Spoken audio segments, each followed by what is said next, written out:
অথচ আমার টাকায় ব্যবসা করে ব্যবসার মধ্যে হারাম ঢুকিয়ে নেই।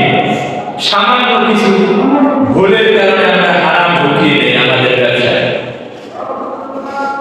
আল্লাহ রাসূল বলছে, তিরমিজির হাদিস, আল্লাহ রাসূল বলছেন যে বান্দা